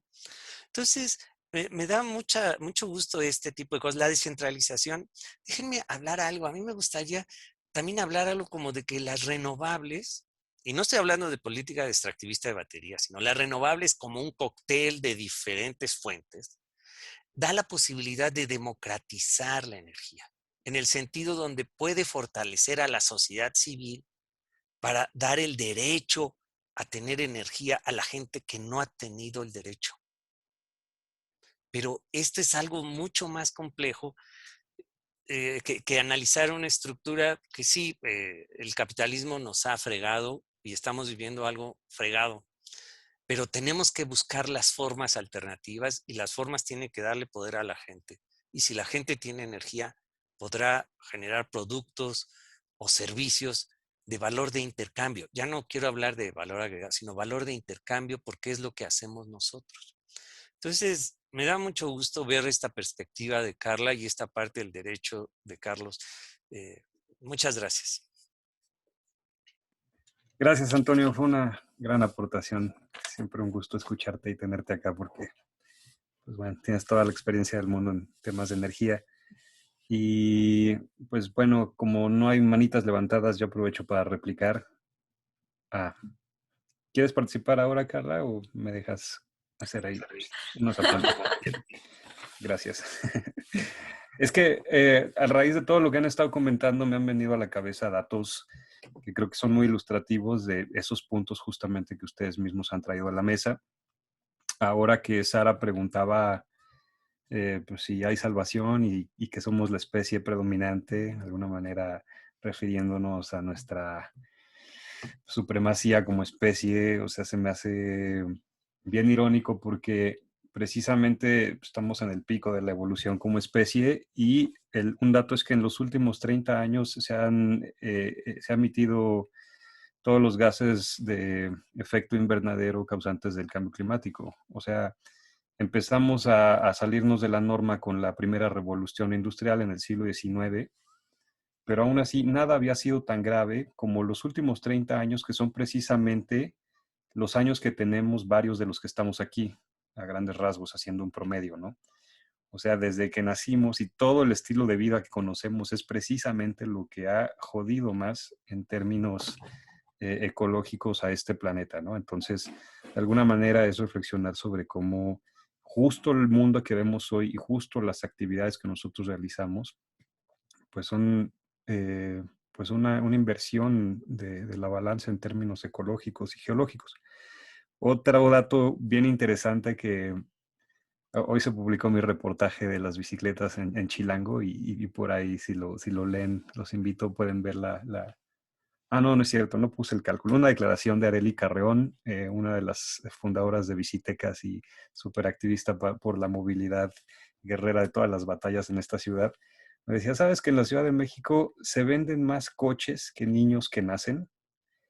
Y esto no lo he corroborado por cuenta propia, pero casi que me da escalofríos tratar de revisarlo. Porque bueno, es cierto que la tasa de natalidad en la Ciudad de México es de las más bajas del país. Y es cierto que los carros se venden como pan caliente. Vivimos en un país que parte de su economía maquiladora está precisamente enfocada al ensamblaje de autos, supuestamente una parte para exportación, pero también nos hemos consolidado como en un mercado interno muy importante. Y esto me regresa a lo que comentaba Antonio, ¿no? De la ineficiencia gringa en cuanto al uso de energía y la ironía de que nosotros no terminamos de ansiar lo que los gringos tienen y no terminamos de imitarlos. Entonces, precisamente la infraestructura elevada, ahorita acuérdense del distribuidor sobre el humedal en Xochimilco, rumbo a Cuemanco, que es justamente el esfuerzo de esta eficiencia que criticaba Antonio, ¿no? El esfuerzo por hacerlo todo más rápido, que igual como esta condición de Pareto que describía, lo que propicia es la acumulación de los carros adelante y atrás, ¿no?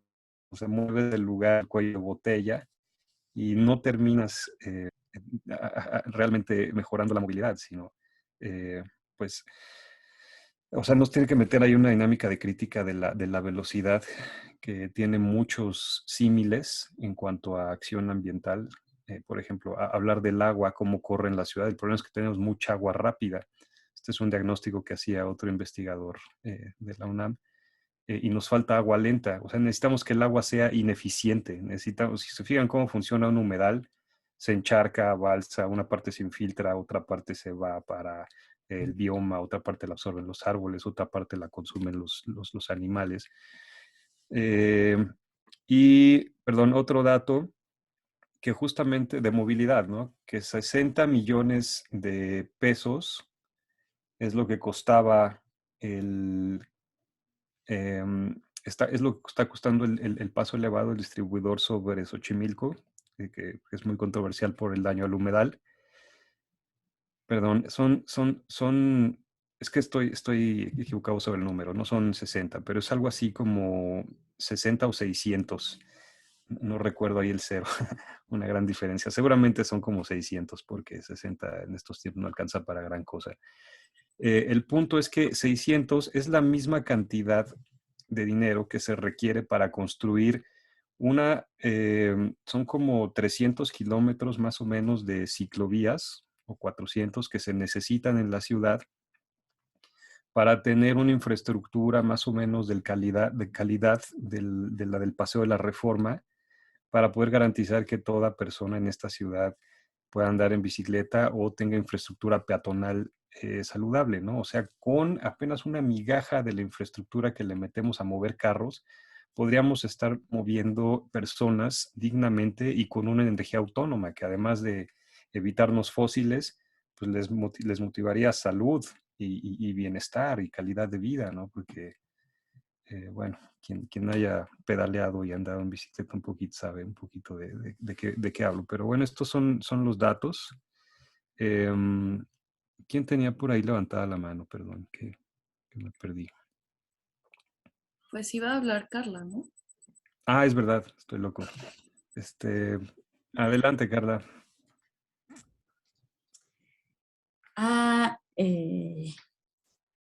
No sé si quieren mejor Jorge o Julia. Yo iba mejor porque bueno, ustedes no han hablado.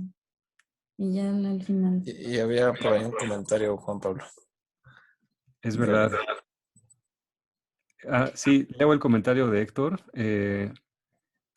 A forma de comentario, creo que gracias a la contaminación transfronteriza, aunque existan países que ya tengan desarrollo de energía limpia, no habrá grandes cambios en captación de carbono si otros países siguen implementando energías fósiles como primer despacho.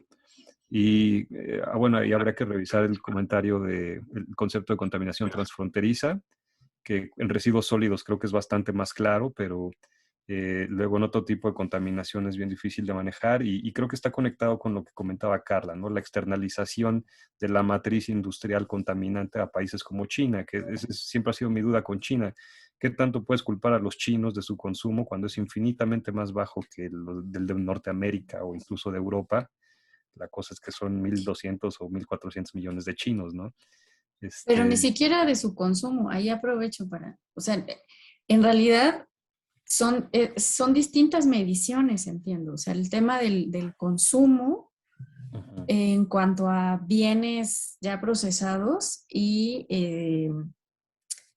que se compran, digamos, dentro de China y el procesamiento de la industria. Espérame que estoy leyendo. No hay externalidades en este sistema de producción, todos son internalidades de bienes o servicios. No, bueno, ahí no sé, refiriéndonos a que, por ejemplo, o sea, gran parte de la producción tecnológica que se consume en Europa se produce en China, por ejemplo. Que los recursos energéticos fósiles, los recursos que vienen de la minería, elementos varios, que vienen de otros lados, que se procesan, o sea, que se extraen en ciertos lados, que utilizan energía fósil para procesarlos en, por ejemplo, tecnología, y después son consumidos o comprados en países europeos. Eso finalmente a eso nos referimos con esa externalización, que además no les cuentan como si ellos estuvieran contaminando cuando en realidad es ese modo de vida y de consumo el que está implicando esas dinámicas globales de contaminación, de extractivismo y Carlos lo mencionaba, también el tema laboral, ¿no? Y la laxicidad en los temas ambientales. En fin, creo que todos esos cálculos son los que son bastante engañosos y que a eso nos referimos, ¿no? Con esa externalidad. Sí, si me permites una referencia. Vas, Carlos. Después de 2015, o sea, de París, hubo un paper que se hizo justamente, digamos, porque se aplaudieron mucho algunos países con sus compromisos, ¿no? En las contribuciones presentadas en aquel momento como de inicial, como de kickoff. Y justamente se hacía una especie de, como de trazabilidad de la importación de emisiones. O sea, pues sí, que Inglaterra decía, oigan, pues vamos súper bien, ¿no? Porque ya hemos reducido X emisiones en estos sectores. En realidad, más bien, ya esos sectores simplemente habían desplazado sus plantas de producción a países del sur global y eran el mismo capital, solo que se ubicaban geográficamente en otro sitio. Uno de esos es Material Footprint of Nations y hace ese ejercicio, ¿no? Casi buena para esa decir. referencia. Y es un poco desmotivante, ¿no? Porque es como en realidad no hay ningún beneficio neto, o sea, simplemente lo cambiaron cambiamos de de lugar. ubicación. Ok, a ver si luego nos compartes en el chat el paper, Carlos, porque suena muy interesante. Sí, a ver si lo tengo por aquí, lo comparto. Aprovechando que estamos hablando de estos temas, necesitamos un ingeniero en el cuarto. Entonces, sigue Jorge, precisamente el capo de estos asuntos, y creo que iban en ese orden, Julia y Ross. No sé si Julia levantó la mano primero, como prefieran ustedes. Debe ser primero Jorge y luego Julia, porque aparecen en orden. Pero Jorge está cediendo la palabra. Si quieres ir antes, Julia, adelante.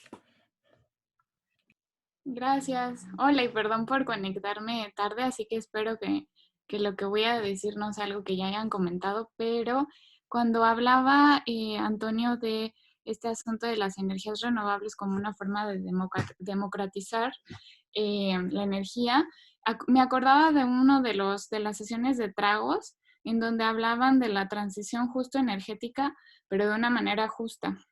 No sé si hablaron de esto lo tocaron en esta sesión, pero estoy muy interesada en eso. De hecho, con un grupo de colegas internacional, queremos sacar un libro, un número especial sobre transiciones justas pues sobre todo en el sur global o por lo menos en Latinoamérica, específicamente. Entonces, no sé si puedan comentar un poquito al respecto, porque considero que, como decía Antonio, es un tema complejísimo, pero justo recurrir a las viejas estrategias, pues me parece un desacierto enorme, ¿no? Y a veces esa es la sensación que tengo cuando escucho declaraciones de este gobierno o veo algunas de las políticas públicas, ¿no?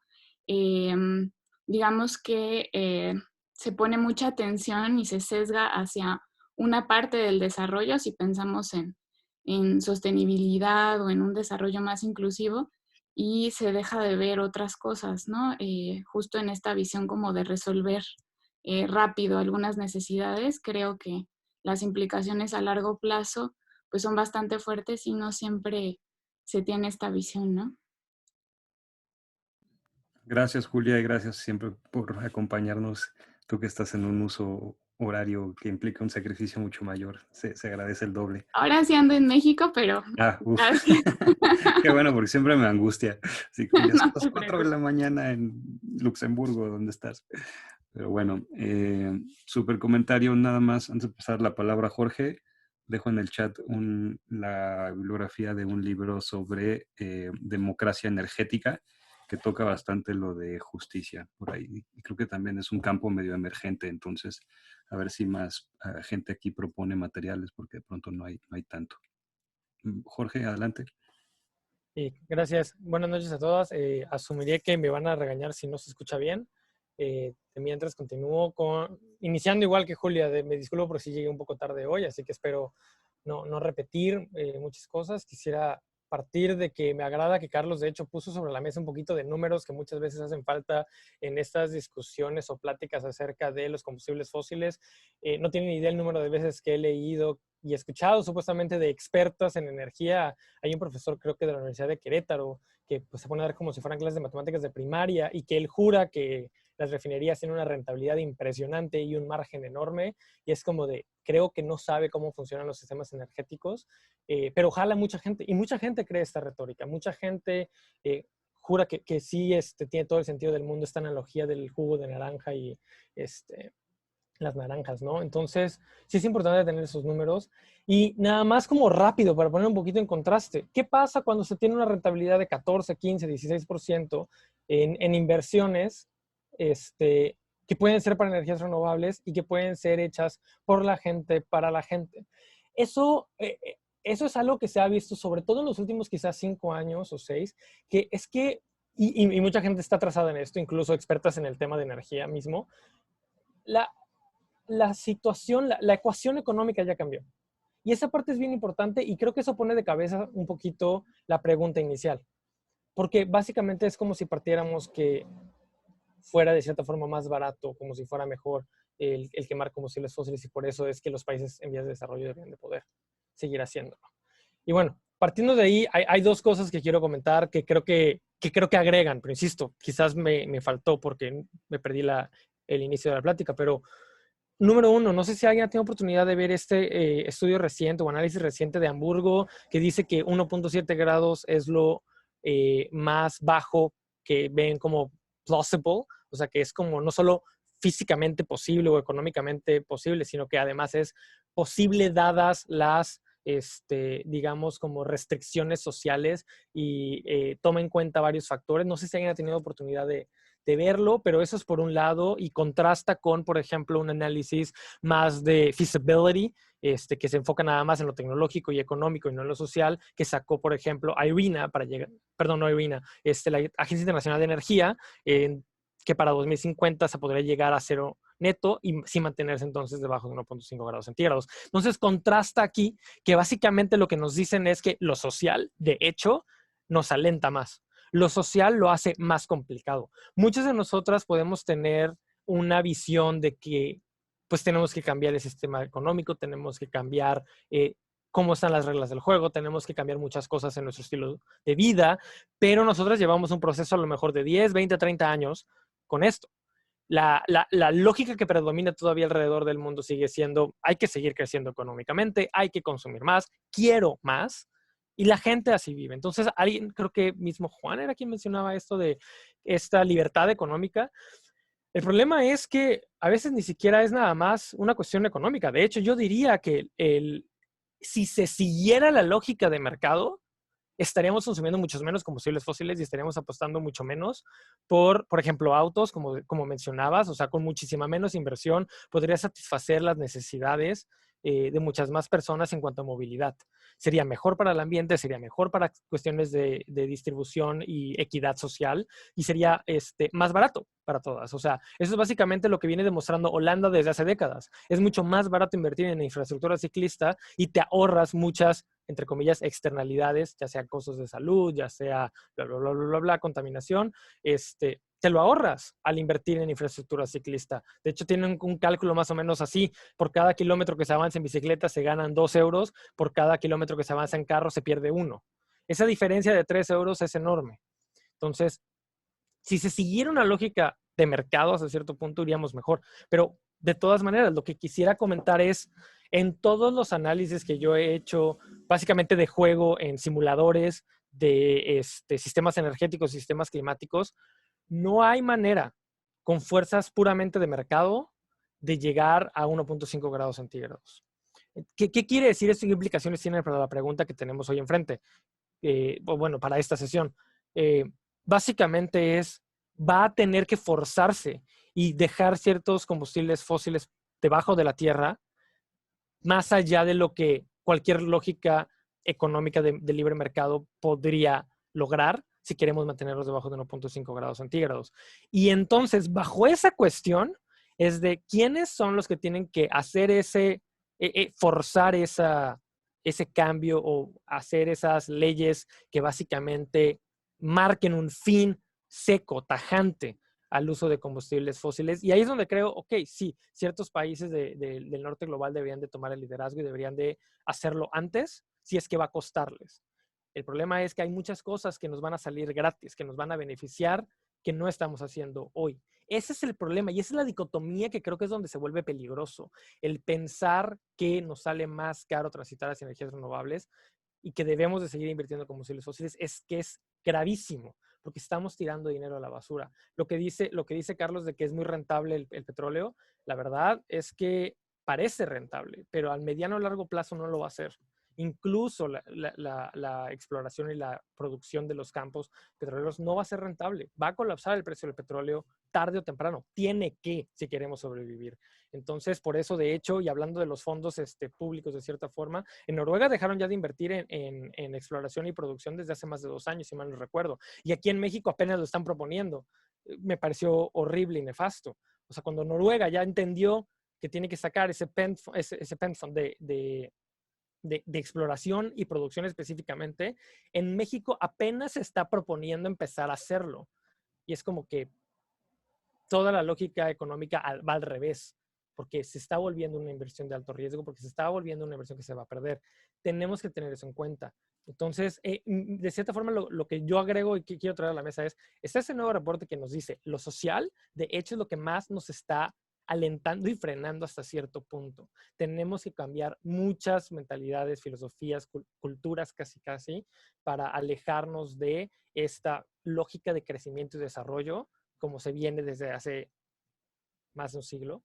Y por otro lado, las tecnologías y el mercado ahorita ni siquiera están siguiendo las lógicas que deberían. Y eso es lo que nos está disparando en el pie, y por eso es que hay que acabar con estas falsas narrativas de que pues necesitamos más petróleo porque somos un país pobre o porque somos un país petrolero. Eso es lo que creo que es muy peligroso de este gobierno. Entonces, creo que es importante saber cómo aprovechar y apalancar lo bueno de las tecnologías y tratar de minimizar lo malo que puedan traer consigo mismas, tanto en lo ambiental como en lo social como en lo económico. Y creo que hay alternativas interesantes. Hemos hablado en otros espacios de energía comunitaria, de ese tipo de desarrollo, de que sean cooperativas o de inversiones que sean microinversiones, y ver cómo se puede ir haciendo de una manera más social y democratizada la inversión en la energía.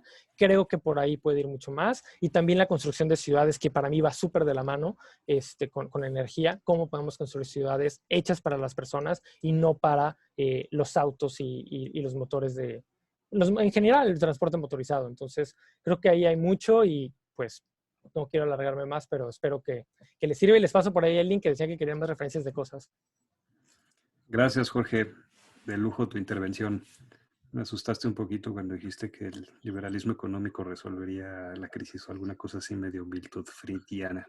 Pero bueno, pasamos sin perder más tiempo a Antonio y Carlos porque ya se nos cierra la hora. Yo también quiero hacer una participación, pero no encuentro la manita. Pues que vaya. Antonio, Carlos y Laura. Bueno, a ver, rapidísimo. Nada más quería comentar que todos mis cálculos de valor presente neto que he podido hacer, los paneles fotovoltaicos salen más baratos que el precio de electricidad dado hoy en día por CFE, ¿no? Entonces, la lógica del mercado que decía Jorge, pues parece que no está operando como lo está diciendo él, ¿no? Tenemos que difundir eso, de que ya el panel fotovoltaico está más barato. Sin embargo, nosotros no lo estamos haciendo, pero los últimos datos que yo tengo es de que estamos en 32% de la generación de electricidad con renovables. En el año 2018 estábamos en 28%. Eso quiere decir que la iniciativa privada y los pequeños generadores están trabajando, están haciendo lo suyo. Y lo más seguro es que sí lleguemos al 35%, Carlos. Esa es mi perspectiva, porque cuando yo vi que el gobierno de Peña Nieto definió los compromisos y también Calderón lo hizo en forma tramposa, como tú mencionabas algunas otras cosas. La definición de energía limpia en México es totalmente tramposa. Y las metas que se pusieron eran metas totalmente tendenciales. O sea, no había ningún esfuerzo, ninguna política de evitar el uso de combustibles fósiles. Entonces, vamos a lograr los del 2024. Los del 2030 yo creo que ya no. Eso sí creo que no los vamos a hacer porque sí se requiere algún mayor esfuerzo. Ya no son totalmente tendenciales. Entonces, nada más quería decir, las políticas anteriores y las actuales son totalmente tramposas en la valoración de los costos y en el cálculo de las emisiones. Aunque los datos que yo tengo son datos del gobierno federal. O sea, es impresionante las inconsistencias para la definición de política. Bueno, y ya los dejo porque ustedes tienen cosas más importantes que decir. ¿Qué dices, Antonio? Siempre nos encantan tus apuntes, pero pues sí, vamos con Carlos y con Laura entonces. Sí, digo rápidamente, o sea, estos números de, digamos, valor presente neto de proyectos de extracción y eso, es como de los últimos 15 años o 10 años, una cosa así, pero totalmente de acuerdo en que más bien ahorita están inflados, y de hecho el precio está anormalmente inflado por varias razones, ¿no? Ahorita creo que está como en $70 el barril, una cosa así, depende de qué mezcla sea. Pero sí coincido en que va a haber, de entrada me gustó la referencia, Jorge, al paper de la Agencia Internacional de Energía, el de Net Zero by 2050, y también hay uno de la firma Accenture que habla justamente sobre que tenemos un presupuesto de algo así como 1,000 gigatones de emisiones de gases de efecto invernadero para no llegar ni siquiera al 1.5 grados centígrados, que dice París, sino a los 2, ¿no? Que es el escenario no tan bueno. Entonces, yo sí creo que dicen, por ejemplo, que para el 2028, digo, ya es un poco futureando, ¿no? 2028, 2030, va a haber se va a reventar esta burbuja de carbono, como algunos autores anticipan, y que, pues, en efecto, van a haber muchísimos activos varados de empresas como Pemex, sin duda. No solo campos que le invirtieron a la exploración y que están extrayendo y que pensaban que iban a extraer por 20 años, 20 y tantos, sino todos los activos asociados como, por ejemplo, refinerías no reconfiguradas, ¿no? Y que generan grandes cantidades de residuos, de las que tenemos, creo que 6 de 7 próximamente.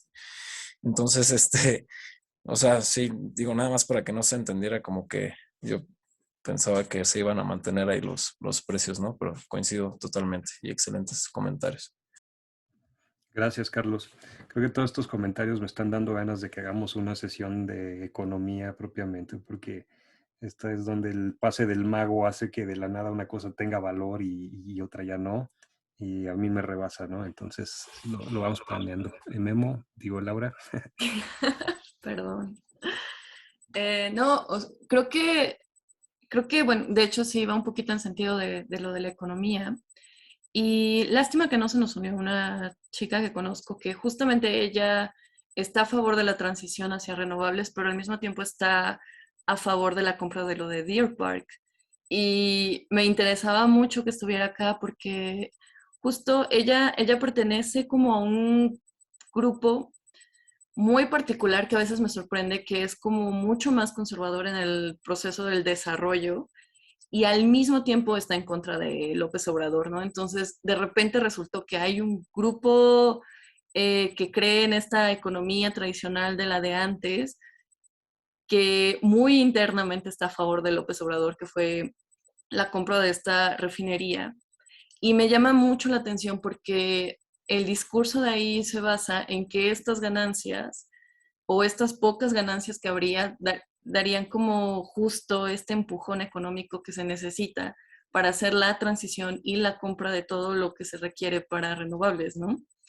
Entonces, me parece que vendría como súper interesante que un día podamos tener justo una charla como de cómo poner la economía en esto, porque justo hace también no mucho estaba leyendo acerca de los activos varados y todos sabemos que se va a quedar ahí, y yo últimamente traigo toda esta idea de nosotros ya somos una generación donde para empezar la decisión de cómo vamos a ahorrar para el retiro es personal, o sea, no hay forma de que estemos cubiertos de alguna manera, y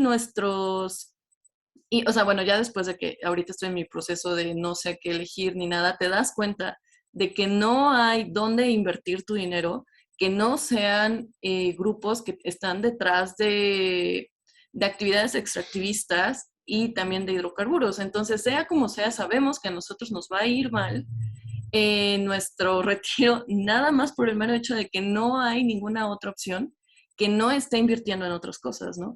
Entonces, también creo que acá ya me imagino en algún momento el discurso de que todo esto se va a perder y que requieres el apoyo de la población, porque si la población deja de, no sé, o sea, la población necesita apoyar estas decisiones porque dice, no, bueno, si nos salimos de la refinería te quedas sin afore, ¿no? Te quedas de repente sin retiro. Y entonces estamos hablando que en 30 años nosotros ya sabemos que esto no va a funcionar, pero al mismo tiempo nuestro dinero está ahí.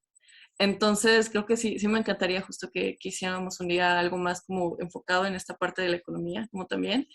Y, y lamento mucho que no hayamos tenido la presencia de esta chica porque según ella y según sí hay un discurso muy fuerte y por algo está ahí, por algo es lo que está ocurriendo, que, o sea, que sí hay quien cree que esto a corto plazo va a funcionar. Y esto en 5 años nos va a dar el dinero que necesitamos para empezar la transición, y personalmente yo no lo entiendo y no veo cómo ese discurso se...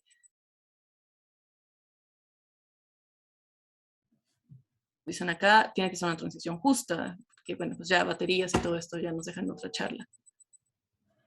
Excelente. Gracias, Lau. Sí, pues nos llevamos muchos apuntes también. Carla se fue preguntando la diferencia entre soberanía y seguridad energética, que sí es cierto, siempre lo pasamos de largo, pero deberíamos de profundizar porque sí, se nos va todo un mundo de diferencia entre esos dos conceptos. Pero bueno, como siempre salimos con más dudas y con más temas que abordar que los que resolvimos. Entonces quiere decir que fue productiva la sesión. De nuevo, muchas gracias a Carla y a Carlos que sigue acá. Y pues bueno, si quieren volver a consultar la sesión, va a estar en YouTube como siempre, yo creo que en unos 3 días, entre 3 días y una semana más o menos. Y pues bueno, seguimos siendo todo oídos para comentarios, dudas, aportes y inquietudes en general en redes sociales. Sí, estamos también desde hace un mes aproximadamente haciendo un podcast de noticias ambientales. Es un newsletter de lo más relevante de la quincena y luego una entrevista que reacciona al tema principal. Se llama Reporte Sandía y aquí está el comercial. Entonces, por ahí si le echan una oída y nos dan retroalimentación, se lo agradecemos. Ya dice Antonio que está muy bueno. Sí, está bueno. Gracias, camaradas. Bonita noche. Abrazos. Cuídense. Pásenla No se mojen. bien. Gracias. Hasta luego. Hasta la próxima. Buenas noches. Gracias. Adiós. Hasta luego. Buenas noches. Chao, chao. Bye.